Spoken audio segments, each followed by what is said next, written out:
Hey there, beer enthusiasts. Looking for a craft beer experience like no other? Well, head on over to the Craft Emporium, one-stop shop for the finest brews in town. What sets us apart? You can pick and choose singles of any product with their nifty snap-on 4-pack device. Yep, you heard it right. Customize your pack with the beers you love. And we're not just about variety, we're about local flavor, too. Explore ciders from different corners of Ohio, indulge in the boldness of IPAs, and keep it classic with their domestic beer selection. Also, don't forget about our brand new selection of specialty hot sauces. The Craft Emporium, where your beer journey begins and ends, on Rainbow Row in downtown Bellefontaine. Visit us today.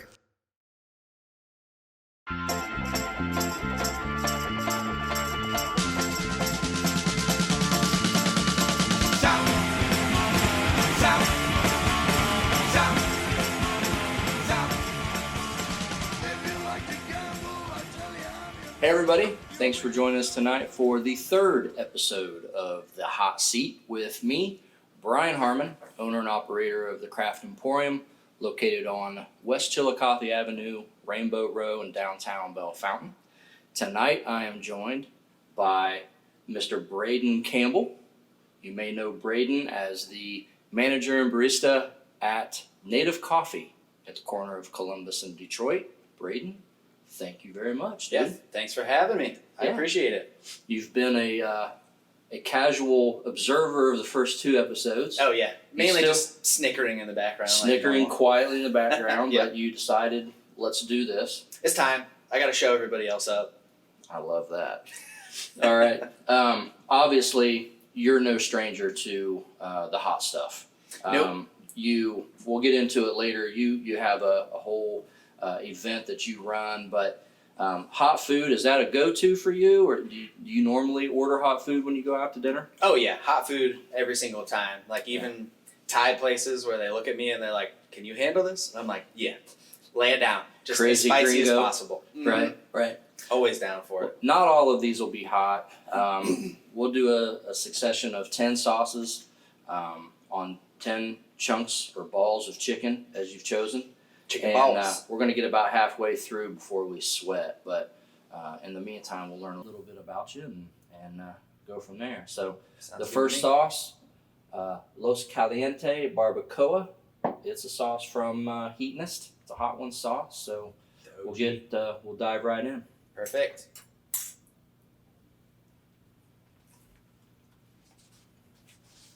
I like this sauce. It's spicy, but more barbecue than fire. Mm-hmm. It reminds me a lot of B-Dub's like hot barbecue sauce. Which is my favorite. Mm-hmm. Which they took it away for a while, and people were pretty upset. When they took it away, I actually knew somebody at B-Dub's, and I asked her, is there a way I can recreate this? And she said, all it is medium sauce and their honey barbecue mixed, Nice and 50-50. easy. Mm-hmm. So I never missed a beat. I was making it myself.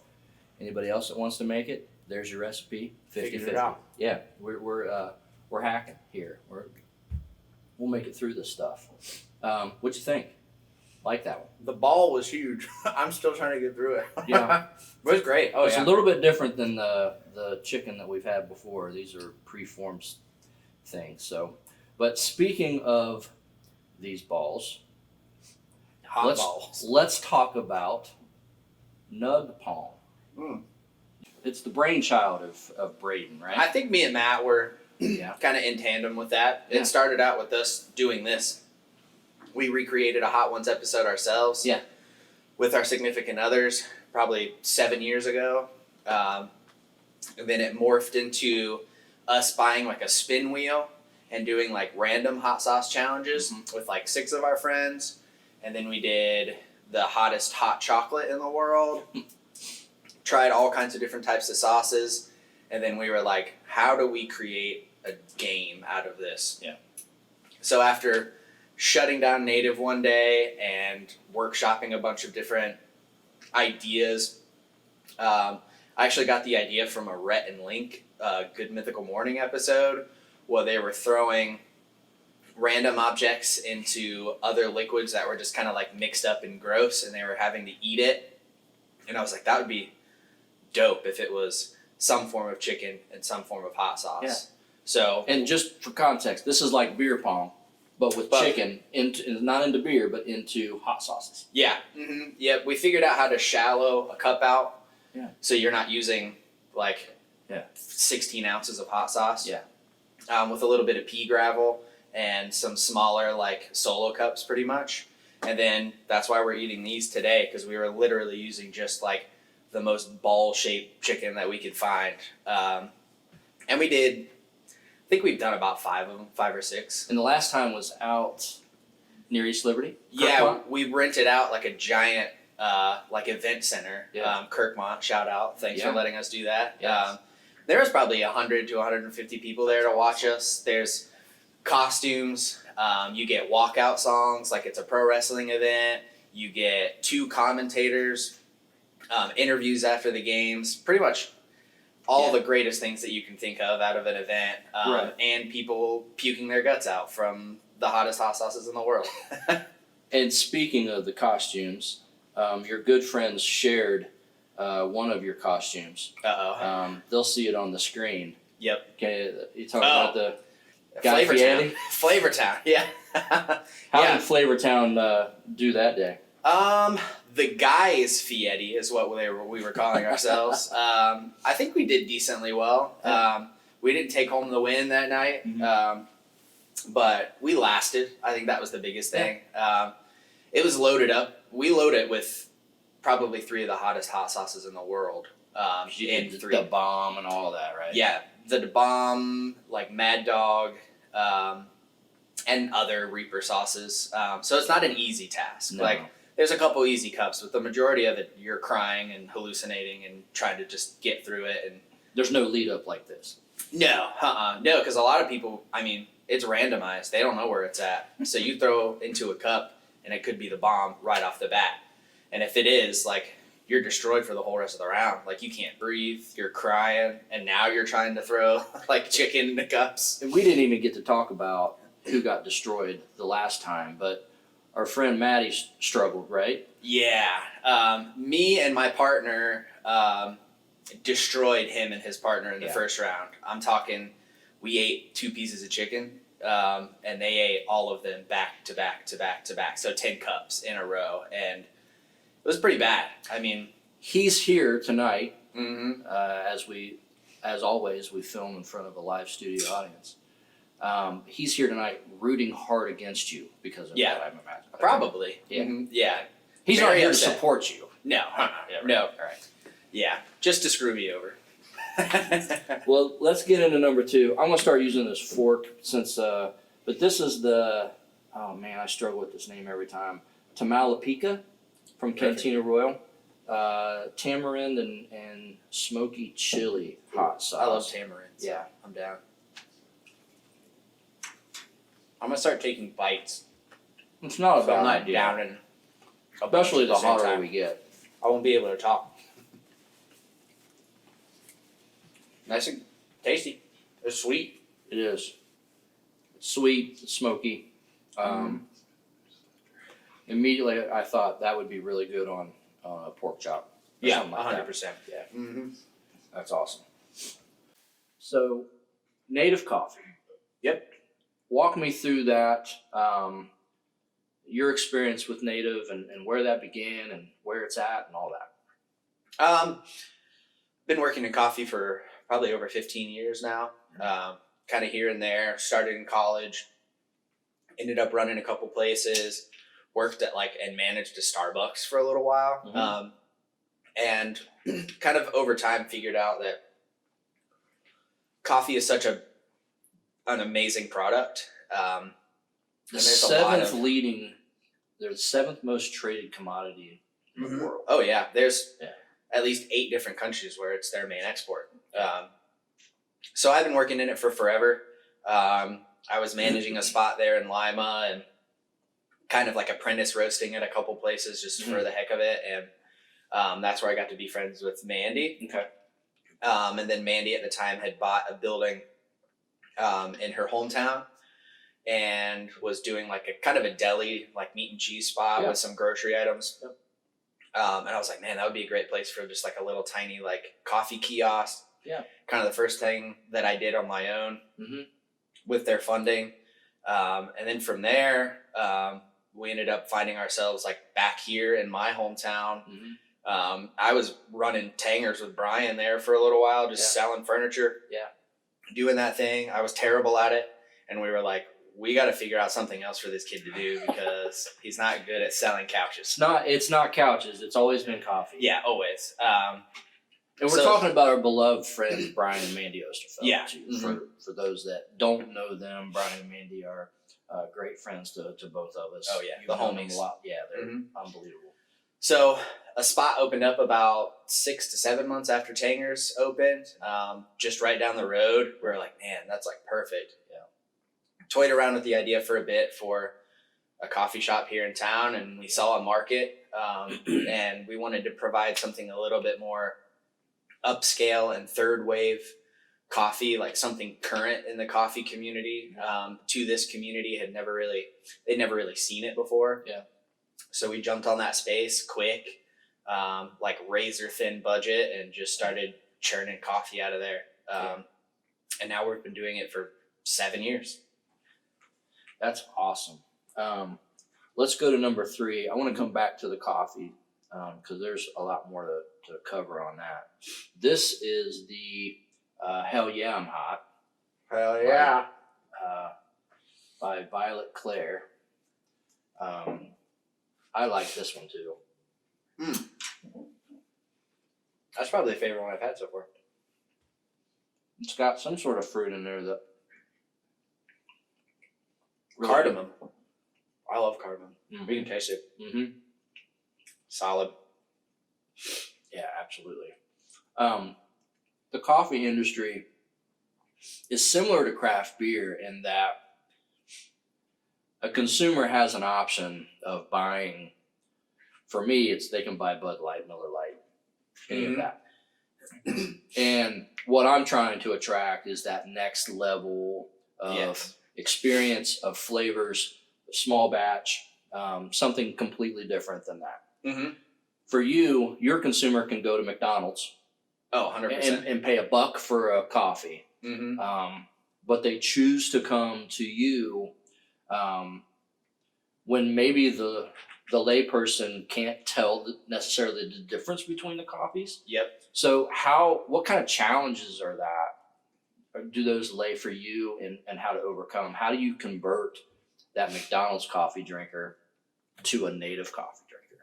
I think bridging the divide between what people know as like Starbucks names and what the actual names of drinks are, it kind of starts there as far as like what an actual macchiato is compared to what a caramel macchiato is. And like most people see like a cappuccino and they're like, oh yeah, it's the push button thing at the gas station. Like that's what a cappuccino is. So bringing in things that are familiar, but at the same time, educating them on what it actually is like a big part of what we do.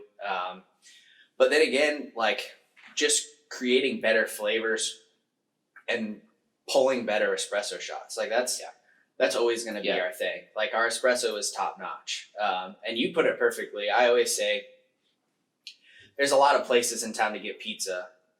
We know where to get the best pizza. There's a lot of places to buy beer in town. We know where to get the best beer. There's a lot of places that serve drafts. We know where to get the best draft. And there's a lot of places that have coffee, but we know where the best coffee is. And that's kind of just educating on what proper espresso is, what the different types of roasts are, and what they actually taste like.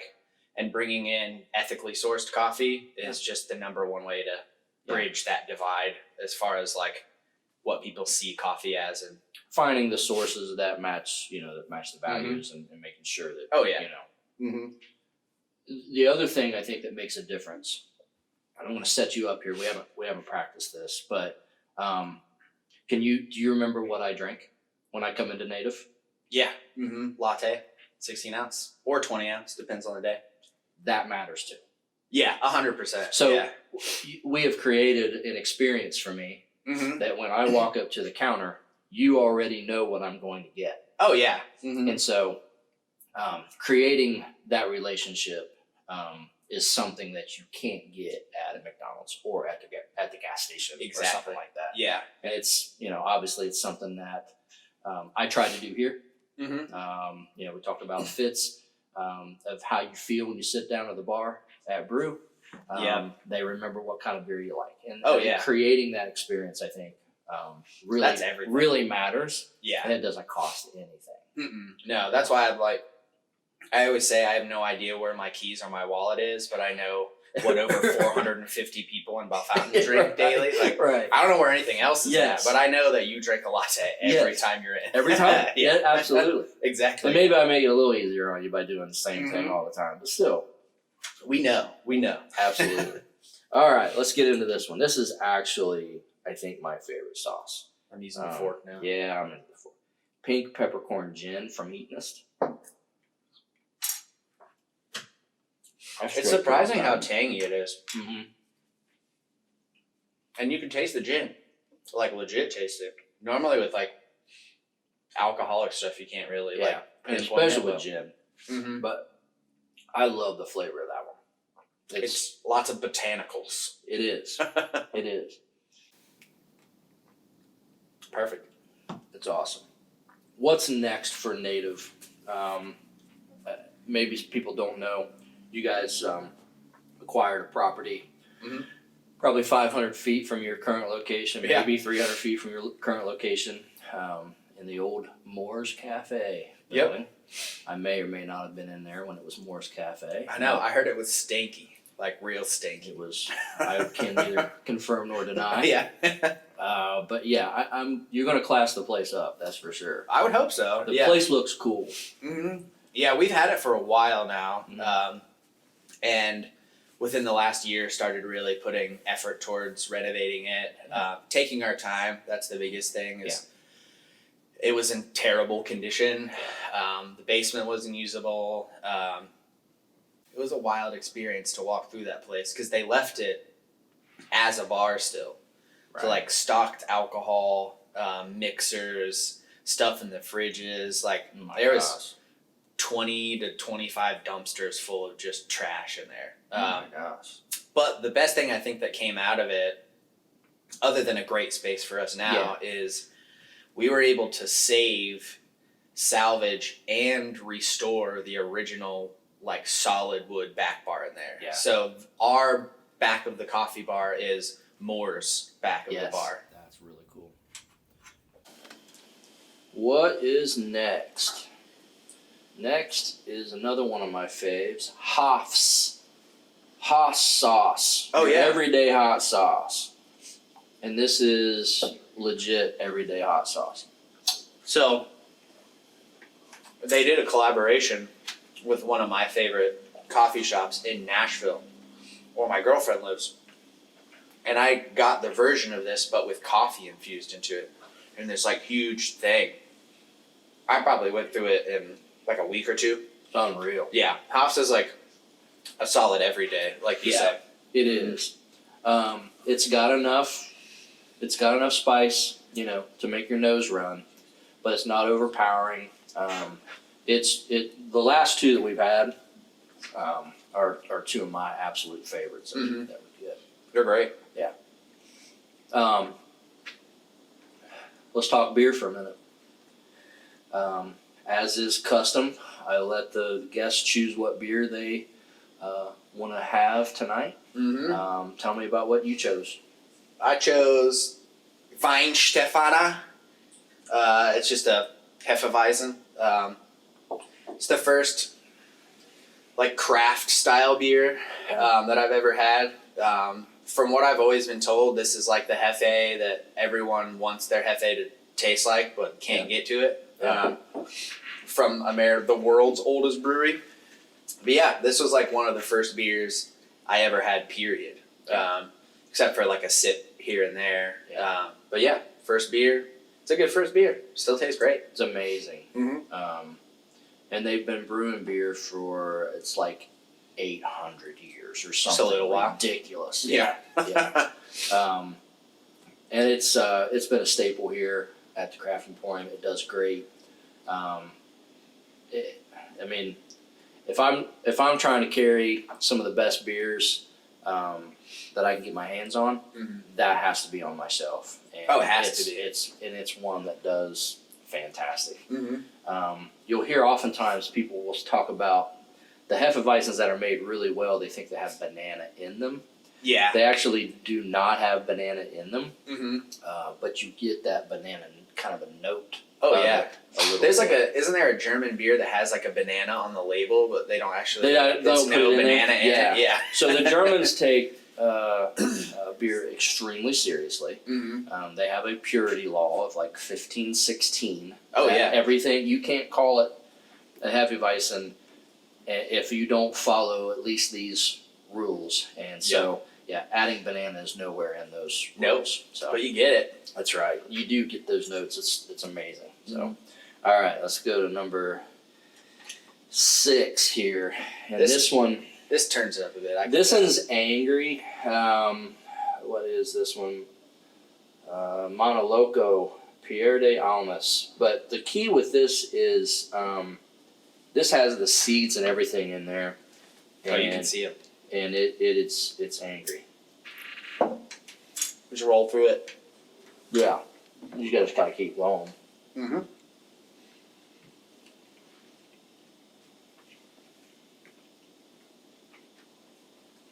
Lots of chewing. Mm-hmm. Yeah, really hot. And now I get to talk. We talked about your beer. I'll talk about mine in a minute. Tonight I chose Soul Shine from Juniper Brewing. Juniper is in Bowling Green, Ohio. Soul Shine. Zach, the owner and brewer up there, has won some medals with this one. It's a West Coast style IPA, hoppy, and their beer does really well down here, especially their Ale Ziggy Zumba, which is an official partnership with the Bowling Green Athletic Department. Oh, I got you. So it's like the official BG Falcon beer. Pretty solid. I like the can. Yeah. It's everything they do up there was really good. I've had this, the Ale Ziggy, a couple of the hazies, but yeah, it does really well. They make great beer. So, all right, the next one. This We're one going through it. Yeah, this one scares me. This is a new sauce. I've not had this one yet. Clowns on Fire. All right. Spicy peach reaper. Carolina Reaper, peach, lime, and barbecue sauce. I think the last one was a little bit like spicier than this one. Mm-hmm. I can see you tearing up over there. You too. Uh-huh. Yeah, it's getting us. I'm a crybaby. Oh yeah, it's the first place that hits me is in the eyes. Mm-hmm. Ooh, yeah, we've definitely turned the corner. And I've had the next one, so I know what's in store next. Yeah, that's for sure. I'm gonna have to go to the nose here. Like the other two guys that I've had on here, you're a big music guy. I would say so. Mm-hmm. You like your music. Talk to me about your range of music tastes. It spans pretty much everything, even into some country music, which can be hard to get into at times. Yeah. But I go to a lot of shows. Do you It's really? like one of the big things that I do a lot. You're a Spend my live money music on. guy. Mm-hmm. Quite a lot. There's a lot of good venues in Columbus, so it's hard not to go to shows. Yeah. They're cheaper. They have great booking people in town, so there's always something to go see. So, I mean, man, like I think my birthday month, which is October, Yeah. I went to, like my gift to myself was going to a show every single weekend in October. Oh my gosh. So there's one weekend where I did double shows, like a Friday, Saturday night, and then saw someone every single weekend. But like, start of October was like a hip hop act. Yeah. The second week of October, I did double shows. Yeah. Was a psychedelic band. and then right next to it was a death metal band. But then the third weekend of October, there was like, oh man, who did I even go see? There was like a deathcore band, like more metal stuff. So I get into a lot of metal, like a lot of metal. You do. That's where I grew up playing. So you played. Yep. Mm-hmm. So So we got another photo from your buddy, oh god, and this will get probably shown on the emo screen. Braydon. Oh yeah. Mm-hmm. Yeah. Yeah. Drummer. I have a Maylene and the Sons of Disaster shirt on, which is a country metal band. A country metal. Yeah. All right, you're gonna have to explain this one. We can't just let that one be. Yeah, they there's like cowbells and like riffs, like a Clint Black riff, but at the same time there's breakdowns and tons of screaming and people going crazy. Like they're in the middle of a cornfield, just throwing down breakdowns and like bluesy guitar riffs. It's pretty awesome. It sounds like an experience. Yeah, they're the best. They've been around for a long time. But yeah, metal and hip hop is usually what I've been listening to. Yeah. But I go pretty much everywhere. Like, we listen to a lot of like indie and like soft rock at Native. Okay.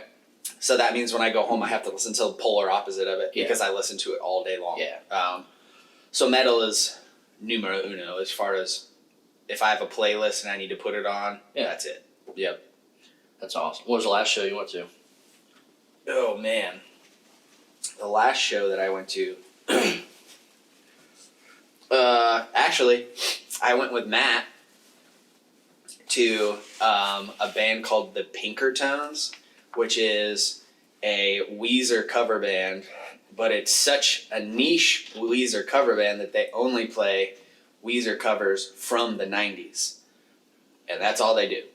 And they only play probably once or twice a year. But you can bet your ass we're going to be there because we want to sing the Sweater Song as loud as humanly possible. So That's amazing. that was the last show. That's great. The Pinkertones. Mm-hmm. All right. We're going to get into this one. Oh, this is going to suck. This is awful. And I mean awful in terms of spice. This is the hot ones, the classic hot sauce. This is the ultimate practical joke because it says classic hot sauce, but it has pepper X in it. Which is now the world record holder for hottest pepper in the world. It is, and it is inside of you now. Yep. That ball of hotness is in my mouth. Yeah, it's absolute fire. Like the kids say. It's fire. Yeah, I wasn't even trying to be cool because I'm not I can't pull it off very well. But when I was talking about heat, how you doing there? Fine. Better than the host, maybe? Once I get the tears out of the way, like I'm good to go. Like the tears are quick, but yeah. A little water's fine. Yeah, the water is helpful. All right, the next one we're getting into though, pucker butt. Oh, we're just going straight into the next. Whew. All right. All right, so pucker butt. Extra mean green pucker butt hot sauce from our friend Smoking Ed Curry. The G. Yeah. Oh, that one sucks too. It's got that taste to it, like that chemical, Mm-hmm. like will strip stuff off your floors taste. That is damaging. It's hot. Yeah, it is. Ooh, it's hot when it comes up. Ugh. Another one of your things, wrestling. Oh yeah. Big wrestling guy. The Undertaker. Yeah, look at that. All right, yeah, let's get a good shot of that. Yep. The Undertaker denim jacket with the original WWF logo on it. All right. So that's definitely one of my things. Yeah. Mm-hmm. And the Undertaker, is that your guy? Yeah. Mm-hmm. Definitely in my Mount Rushmore of pro wrestlers over the years. All right. I get really into the dudes that have gimmicks. Okay. And like luchador wrestlers. Okay. Mm-hmm. Masks, characters, always been my thing. Yeah. The ones that make you suspend the reality the most. Because it's like, it's a performance art at the end of the day. What? It's an athletic performance art, technically. So Have you just broken an inside story here that wrestling may not be real? No. it's still real to me, damn it. It's real. It's real, but it's scripted for those that are just catching up. Yep. But you like those guys that truly take you on this. Oh yeah, the ones that Reality make you suspension. forget, because at the end of the day, it's an escape. Just like it's like movies are scripted, TV shows are scripted. Right. Like, But these are just live performances Yeah. in front of you, right? it's still all scripted. We're still watching something that is fake, but Right. the guys that get me more into it Yeah. and to make me forget about what's currently going on in my life or in the world, it's just what my escape is. Everyone's nerdy about something nowadays. That's right. That's right. People are nerdy about Marvel movies. Superheroes aren't real, Right. but neither is pro wrestling. You mentioned your Mount Rushmore. Undertaker's on there. Who's the other three heads you're putting on there? That's impossible. But if we just go, I like to think like WWF era. Yeah. Because you could put people like Andre the Giant, Sure. Bruno Sammartino, and those types of guys on it. But my Mount Rushmore always includes people that I grew up watching. Yeah. So Bret Hart, Stone Cold Steve Austin, The Rock, and The Undertaker. Hulk could be thrown in there, but he said some pretty terrible things in the past, and is not the best human being. Yeah. So that automatically knocks him off. And an honorable mention will always be Chris Jericho. Those are like my top ones. Big Sky Point to Chris Jericho. Yeah. Yep. Yeah. So I get into it. I've Yeah. been to WrestleMania. Yeah. I met my girlfriend at WrestleMania. See. And then I'm going to my second WrestleMania in Philadelphia in like 60 days. Oh, that's cool. It's Yeah. drivable. Uh-huh. Yeah, that's cool. I get to check off seeing The Rock live off of my bucket list because I've never been able to see him live. So, and he's the only one left. Really? Mm-hmm. Seen everybody else live except for The Rock. So, Another little nugget. My dear neighbor next door to me, Tanisha, who owns a Candy Craze, massive Rock fan. Mm-hmm. So if there's any room in the car, you might want to talk to her about Yeah, it's true. that. All right. I'm dropping It's all kinds of time. nuggets here. Here we are. The Last Dab. Hold on. What's going on? We have, what do we got? No. Brian? No! God, It's time. please, no! No! No! No! We don't need the last dab anymore, Brian. No, well, this This is is- not planned. This is not on your end, his end, definitely. It's You gonna join us at your fence?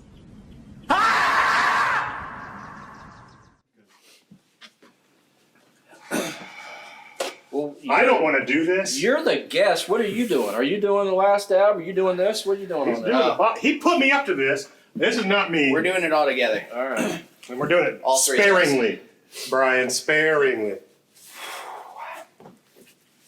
See, I was not It's a nervous for anything He knew this was coming. until right now. You got it. Did it? You're good. You're good. You're good. Did it? Did it?